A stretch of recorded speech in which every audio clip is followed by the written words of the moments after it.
Cameroun Delight se poursuit, mesdames, messieurs, et sur ce plateau, j'ai également le plaisir de recevoir un autre invité. C'est un jeune modèle. Lui, c'est Destin Kwam, entrepreneur et start-upper. Vous verrez qu'il fait de la magie, hein, pour moi en tout cas. C'est donc, il s'est investi dans des applications développées à base de technologies immersives. Vous aurez l'occasion de découvrir quelques-unes en images. Il est notamment l'auteur de l'application Teacher et l'auteur d'un laboratoire virtuel avec un casque à des expériences de réalité virtuelle. On va parler de ça avec lui. Destin, bonjour. Bonjour madame. Alors je disais tantôt que ce que vous faites c'est de la magie pour moi. Entrepreneur, start-upper, auteur d'applications, plusieurs applications, notamment 2 qui sont assez développées. Exactement, nous avons mis en avant 2 applications pour le moment. Il s'agit de l'application Teach AR et l'application VPro. L'application Teach AR permet simplement aux apprenants, même aux enseignants, de visualiser leur contenu éducatif. Cette application va permettre aux apprenants qui ont des difficultés avec les méthodes d'apprentissage traditionnelles de simplement visualiser leur contenu. Donc, cette application a été développée sur la base de la recherche selon laquelle on retient 90% de ce qu'on voit et on expérimente et uniquement 10% de ce qu'on lit. Donc nous voulons donner la possibilité aux apprenants de simplement visualiser leur contenu éducatif en espérant que ceci va augmenter la capacité de rétention et augmenter les pourcentages de réussite au niveau académique. D'accord. Et on peut d'ailleurs voir ce cœur à l'image. Issu de votre laboratoire virtuel, à partir de ce casque qui est sur la table, vous y insérez des expériences de réalité virtuelle. Oui, au sein de la start-up Akilo XR, nous développons également des expériences de réalité virtuelle.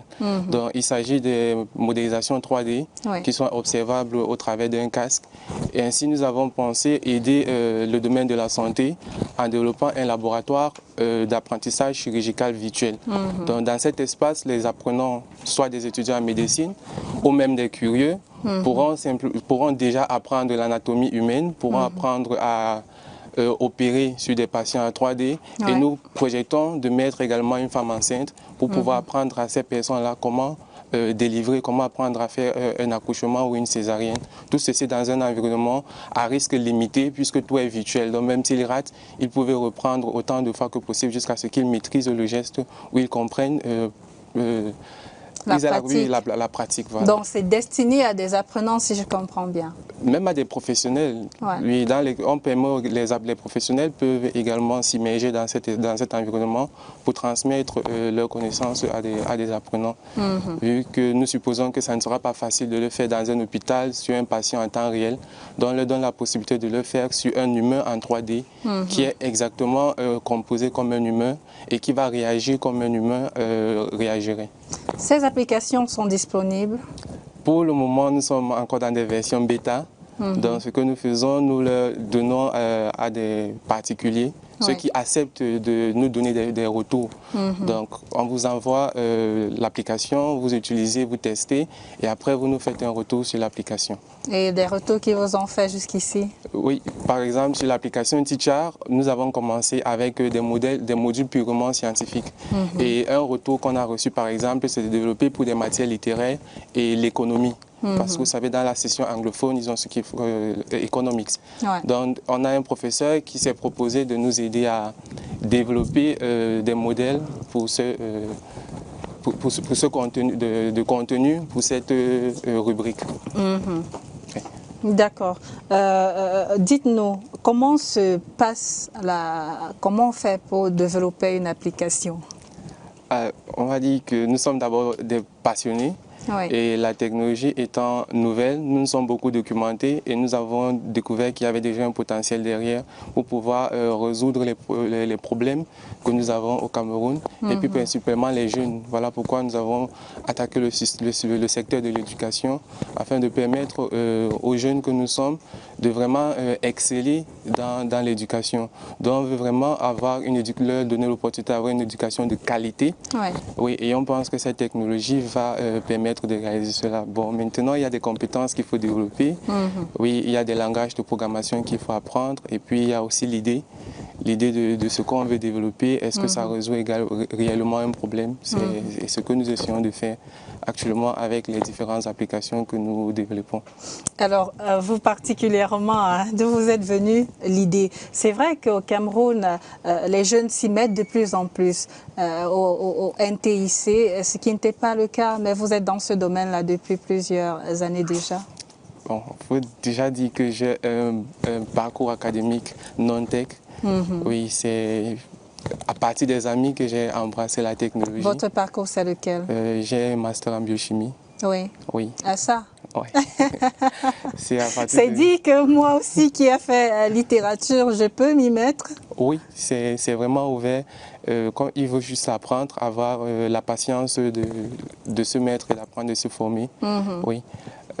L'idée de l'application est venue aussi d'une expérience que j'ai eue. J'ai fait un peu ce qu'on appelle les cours de répétition. Je travaille avec des élèves. Et je me rendais compte qu'il y avait toujours cette difficulté à faire comprendre certains concepts aux enfants, aux élèves. Et puis, dans mes recherches, je suis tombé sur ce qu'on appelait visual learning, l'apprentissage visuel. Et de ces résultats que j'ai présentés tout à l'heure, qui avaient la possibilité d'augmenter les capacités de rétention d'un enfant. Et puis, il fallait maintenant, comment est-ce qu'on donne du contenu visuel aux apprenants. Et dans les recherches, nous sommes tombés sur cette technologie qui permettait effectivement de donner la possibilité aux apprenants de simplement visualiser leur contenu éducatif. Comme ce que vous avez vu à l'image, il faut apprendre l'anatomie du cœur. Pour un apprenant, ça peut prendre 2 heures de lecture. Alors que là, avec l'application, 10 minutes, 5 minutes, et il peut interagir avec lui. Ça devient comme un jeu. Donc, il apprend en jouant. Et là, on se dit, on a mis la main sur quelque chose et peut-être ça peut vraiment aider les élèves à mieux apprendre. À mieux apprendre. Assurément. Et quelles sont vos ambitions dans le développement de ces applications-là? Premièrement, on voudrait déjà terminer l'application. On va profiter de la plateforme pour, s'il y a des enseignants qui nous regardent, qui peuvent nous aider à continuer à nous proposer des modules qu'on peut développer sur l'application. Nous, on dit vraiment qu'on maîtrise la technologie, on peut faire. Il faut juste quelqu'un qui peut nous aider à continuer à produire du contenu qu'on pourra intégrer. Les modèles que nous voyons à l'image, par exemple, sont ceux que nous avons pensé que nous pouvons développer, mais nous pensons que ce n'est pas tout. Et nous ne pouvons pas aussi tout connaître. Donc, le premier projet, c'est de terminer déjà l'application Teachar et l'application Vepou. Et puis, nous avons mis sur pied une communauté. Question de former d'autres personnes à l'utilisation de ces technologies et au développement des solutions telles que celles que nous faisons. Donc, la communauté a été lancée au mois de décembre dernier. Il est ouvert à tout le monde, tech, pas tech, même des curieux. Même ceux qui veulent juste jouer avec le casque, comprendre comment ça fonctionne, ils peuvent intégrer la communauté. Elle s'appelle XR for Good. Par quel moyen? Ils peuvent déjà suivre la communauté sur les réseaux sociaux. Oui, et puis je pense que sur les réseaux sociaux, ils trouveront les contacts, comment intégrer la communauté. D'accord. Alors, dites-nous, c'est vrai que cette application, vous avez dit, est en cours d'achèvement. Est-ce que ça prend beaucoup de temps pour développer une application pareille? Dans notre contexte, oui. Pour ce qu'on veut développer, ça va nous prendre assez de temps parce qu'il faut couvrir déjà tout le contenu, toutes les disciplines vues à l'école. On va dire que ce soit l'enseignement général, l'enseignement technique.